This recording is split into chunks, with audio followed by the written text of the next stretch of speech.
So to help you guys get started, I'd figure I'd offer 10 quick tips for how to jumpstart your yoga practice.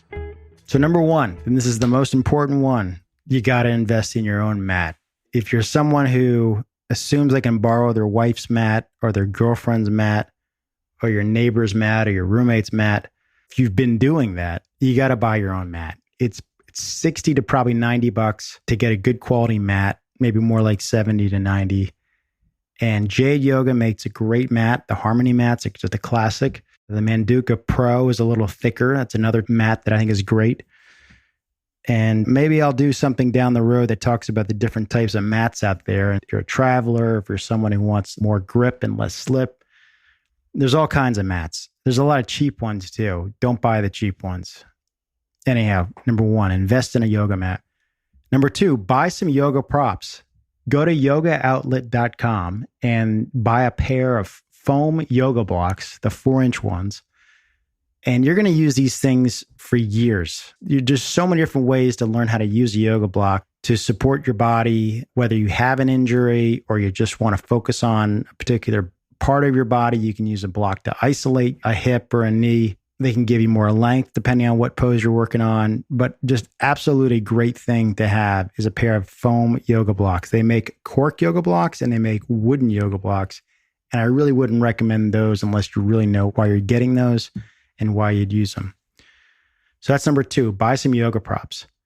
Number three, find a space at home that works for you.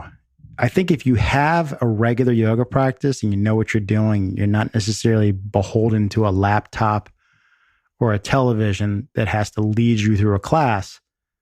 You can just go anywhere in your apartment or home or house or garage where it's just a great space to check out, turn off the cell phone, get away from family or roommates or whatever your living situation is, and spend a little time with yoga. And I think it's just critical to have that separation in life. Now, if you are someone who needs a TV and a laptop to follow a class, well, then, yeah, you still have to find your space. It might be harder to use a certain room, but just try to have a place where you go to. You might have to move some furniture around, but at least make sure you have 7 feet by 7 feet so you can do a spread eagle on your back and move your arms and legs around without having to knock anything. That's a good test. Can you lie down, spread eagle, and have the space? The other thing is also standing. If you raise your hands above you straight up, you want to make sure you've got some clearance up there and you're not dragging your knuckles at the top of the ceiling or knocking out a chandelier or flipping a ceiling light. You'll figure it out. But anyhow, that's it. Find your own space. Number three. Number four, establish some routine. And this doesn't have to be you do yoga every day at 6 a.m. for 90 minutes. It could literally be you roll your yoga mat out, you turn on your coffee machine, and you lie on your back on your yoga mat. You just take a breath. Like, where am I at today? What happened to my youth? Why do I have this job? or whatever it is for you. Just learn to check out. Like, turn off the phone, put some music on, and just start moving around. I think music with yoga can be great. If you know what you're doing and you don't need someone to lead you, put on a great Dead show or something, or put on Pink Floyd or put on some Dylan and just enjoy moving around and working on a little bit of your practice.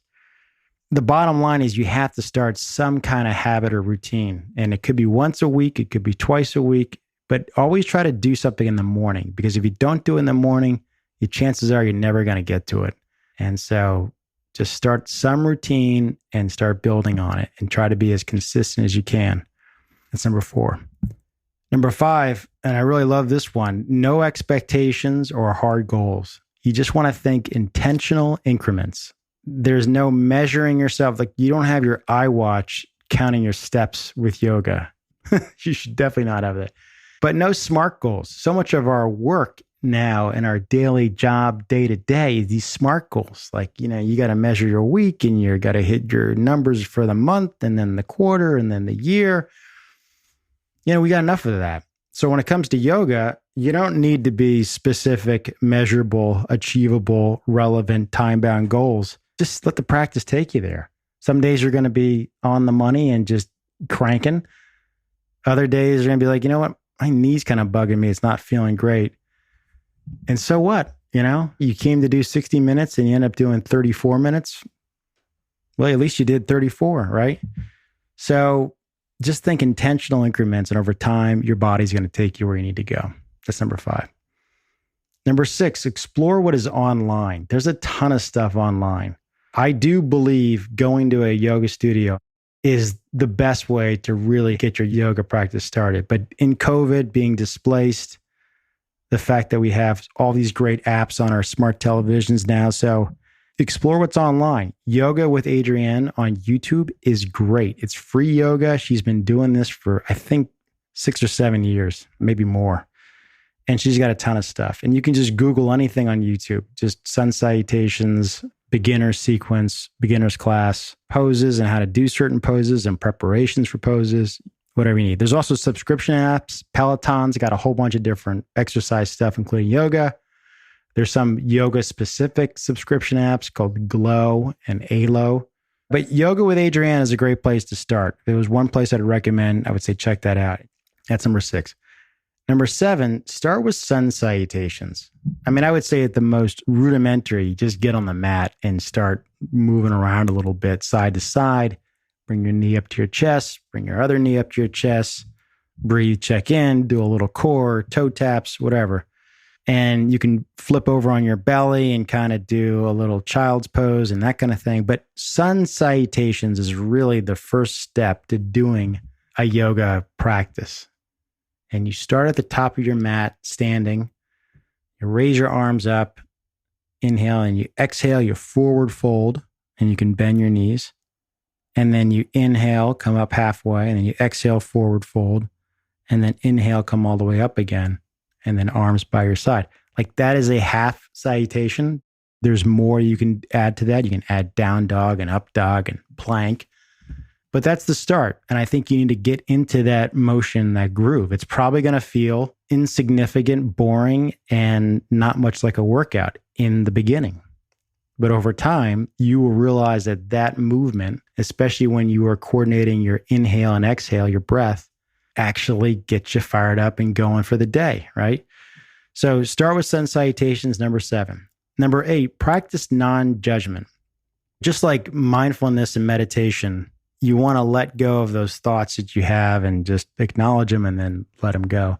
You're going to be probably pretty critical and judgmental of yourself as someone who probably was once just a total athlete in high school or college. When you start doing yoga and you're over the age of 40, it's going to be pretty humbling. It's going to be a little bit boring. It's going to be a little bit annoying. It's going to be humbling though, because once you really get into a class, they're moving along and it's tough to keep pace. You don't have to keep pace. You can back off and find your own pace. But just realize that your body's learning a whole new way to move and in coordination. And just go easy on yourself. I would say if you are in a class, maybe don't go to the front row. So you got a couple dozen sets of eyes on you if you're not doing well. Go to the back, go to the side. I think this is like standard operating procedure for guys when they go to yoga class. They're like, okay, I'm going to go to the back side. I'm going to be closest to the door in case I got to get out of here. Anyhow, number 8, practice non-judgment. Do not be super critical on yourself. Over time, it just happens, especially if you can stick with this stuff. Number 9, take a yoga class at your local yoga studio. And more importantly, support that yoga studio.